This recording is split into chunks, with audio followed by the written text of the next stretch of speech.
आचार्य प्रवर नेमी चंद्र जी महाराज सठखंडागम सूत्र ग्रंथों का अध्ययन कर रहे थे और उनके उसी अध्ययन के समय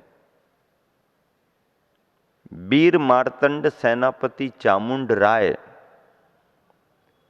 उनकी वंदना के लिए पहुंच गए।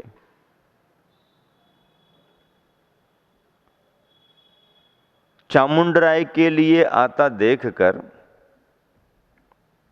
आचार्य प्रवर नेमीचंद महाराज जी ने अपने सठखंडागम ग्रंथ के स्वाध्याय को विराम दे दिया। तो सेनापति महोदय को लगा कि मैं तो गुरुवर की वंदना करने आया था, तो क्या मेरे आने से गुरुवर के स्वाध्याय में व्यवधान आ गया? चामुंड राय दक्षिण भारत के बहुत बड़े सेनापति हुए हैं। उनकी वीरता की गाथाएं समूचा कर्नाटक ही नहीं बल्कि पूरा भारत जानता है। धर्मनिष्ठ भी थे, मुनि भक्त गुरु भक्त माने जाते थे। वह अपने गुरु नेमीचंद्र आचार्य महाराज की वंदना करने के लिए आए।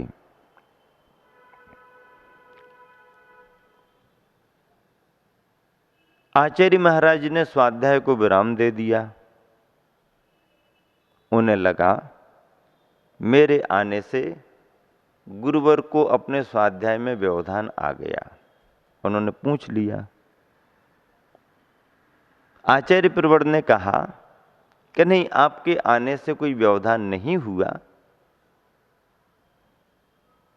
बल्कि मैंने ये सोचा कि इन ग्रंथों के विशिष्ट संदर्भों को आप समझ नहीं पाएंगे और ग्रंथ के ये विशेष संदर्भ हैं जो सूक्ष्म हैं, जो आपके ज्ञान से उच्च स्तर के हैं। तो चामुंड राय ने कहा, फिर यदि उन ग्रंथों को हम नहीं पढ़ सकते हैं तो फिर हमारे लिए आप सरलता से कुछ प्रदान करें जिनका हम अध्ययन कर सकें। तो ऐसा कहा जाता है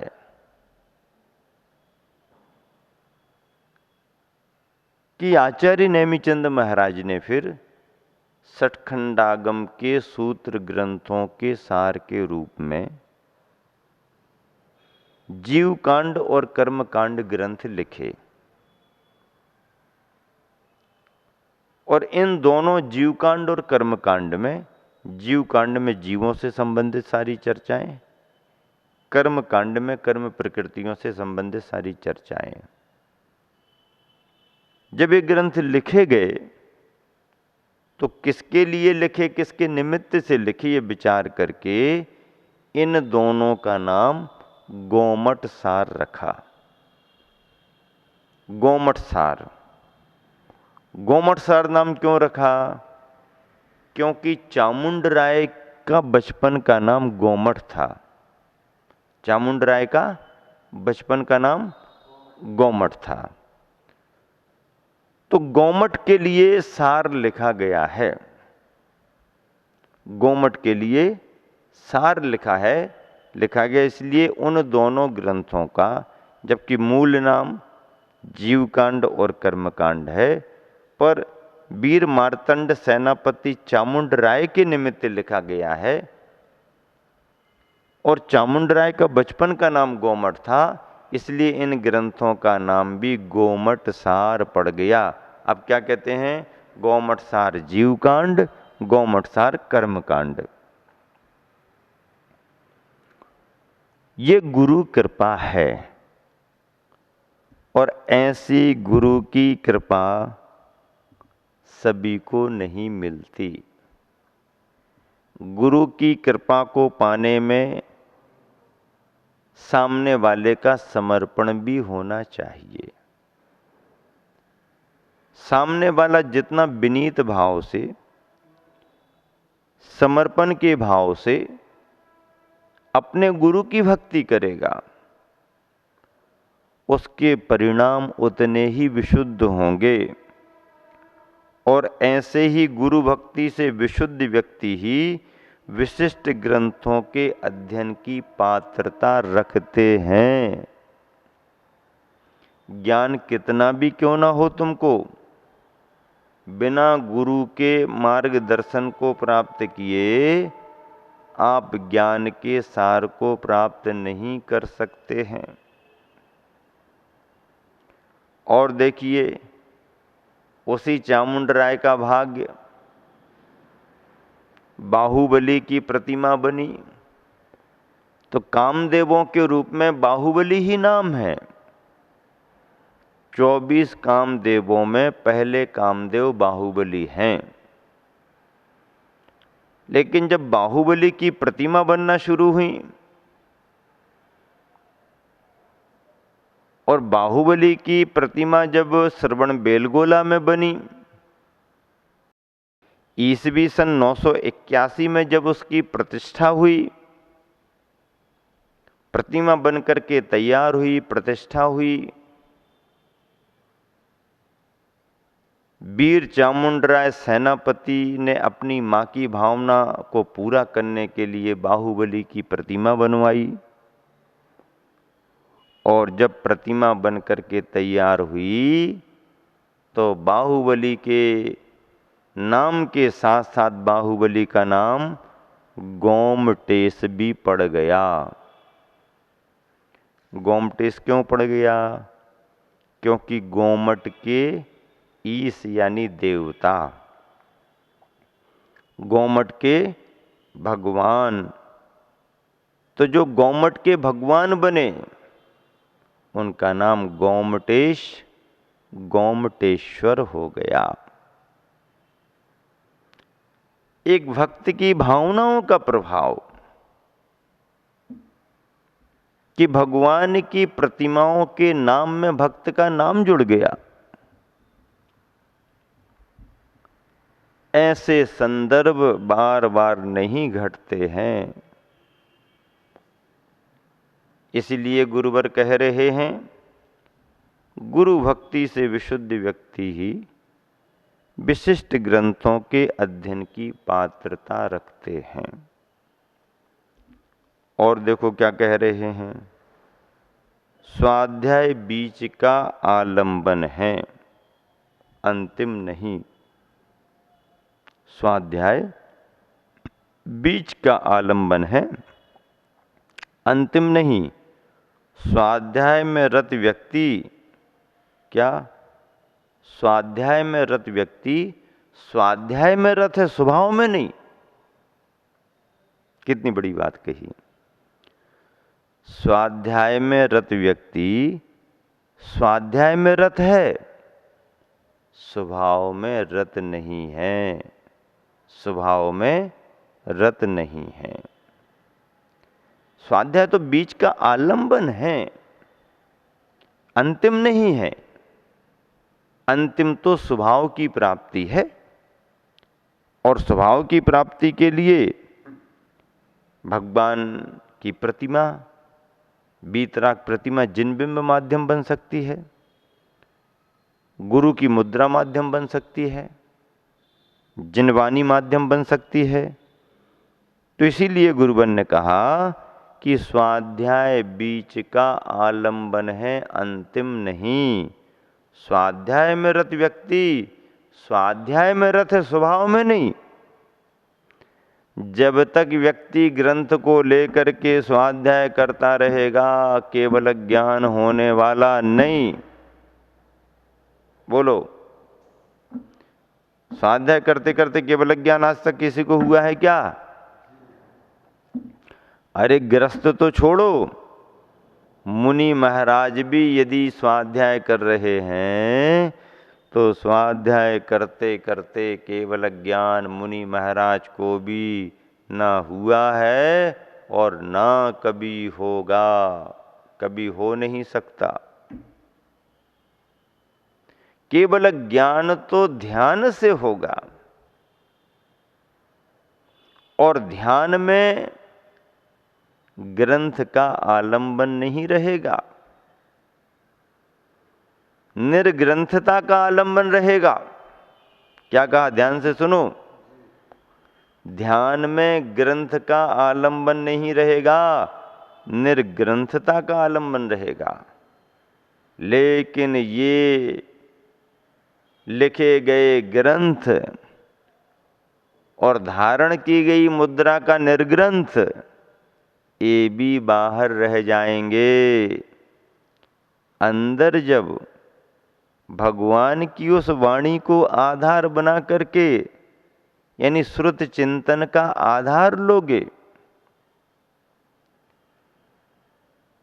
श्रुत का बार बार चिंतन करोगे,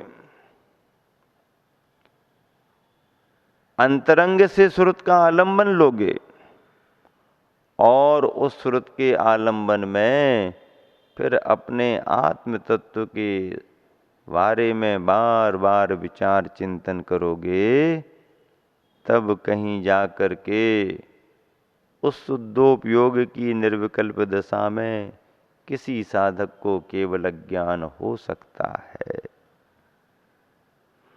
केवल ज्ञान होगा तो 3 गुप्तियों में गोपित होने पर ही होगा। क्या कहा, केवल ज्ञान होगा तो 3 गुप्तियों में गोपित होने पर होगा। 3 टाइम की भुक्तियों में लगे रहने में नहीं होगा। भुक्ति यानी भोजन, समझ रहे कि नहीं समझ रहे? सुबह का नाश्ता, मध्याह्न का लंच, और अब डिनर की बात तो करेंगे नहीं, क्योंकि स्वाध्याय करने वाले के साथ डिनर तो जुड़ नहीं सकता है, और डिनर करेगा तो फिर स्वाध्याय का मतलब क्या है? तो फिर तीसरा टाइम कब बनाएं? शाम की अंथऊ। अंथऊ जानते कि नहीं जानते? आचार्य जी कितने अच्छे से बोलते हैं, भैया अंथऊ तो हो गई होगी। शाम के भोजन को इस मध्य इलाके में बुंदेलखंड बहुल वातावरण में शाम के भोजन को अंथऊ कहा जाता है। क्या कहा जाता है? अंथऊ। अब सुबह का नाश्ता कर लिया, दोपहर का अच्छा भोजन कर लिया, और शाम को एक बार और अच्छे से भोजन कर लिया। ये तो भोजन की बात है, पानी के बारे में तो कुछ पता नहीं। पानी के बारे में तो कुछ भी पता नहीं। कितनी बार पानी पी रहे हैं? दिन भर पानी पियोगे तो जिनवानी भी जल्दी काम नहीं करेगी, और जिनवानी का सार पाना है तो खाना और खाने के साथ पानी पीना कम करना पड़ेगा। आप कहोगे महाराज जी फिर कम खाने पीने से जिनवानी का सार मिल जाएगा? अरे कम खाने पीना तो माध्यम है, नियम संयम अपनाना तो माध्यम है। उसके बाद में जो तुम्हारी दिनचर्या में निर्विकल्पता आएगी, उससे ज्ञान का सार मिलता है। तो क्या कहा, केवल ज्ञान किसे होगा? त्रिगुप्ती गुप्तासन। 3 गुप्तियों से गोपित होने वाले साधक को केवल ज्ञान होगा।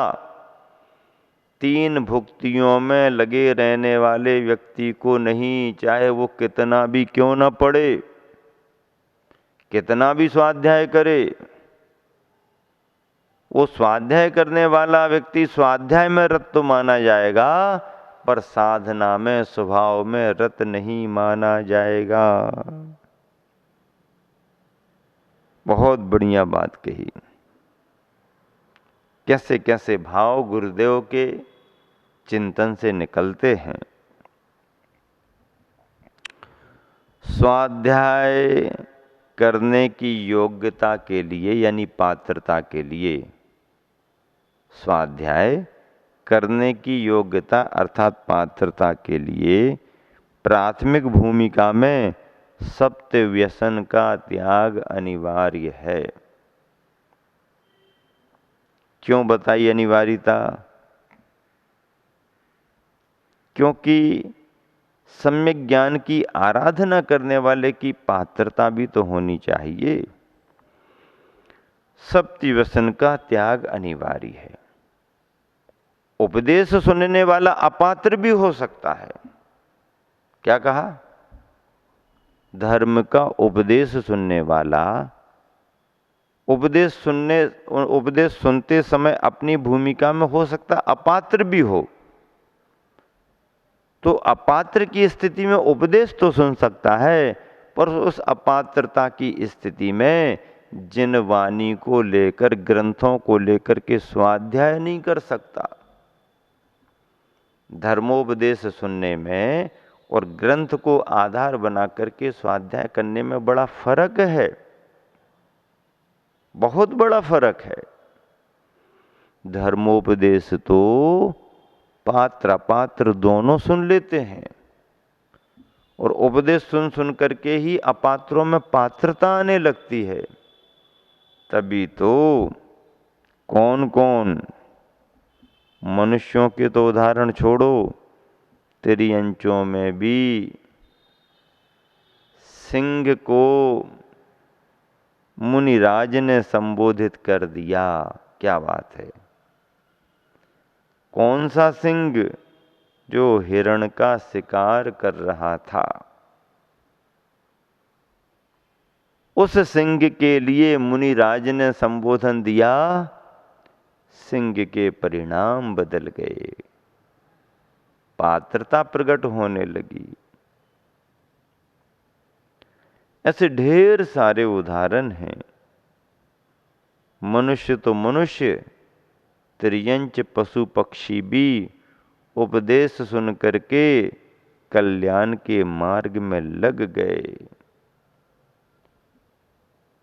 सुलझे पशु उपदेश सुन, पशु भी उपदेश को सुनकर के सुलझ गए।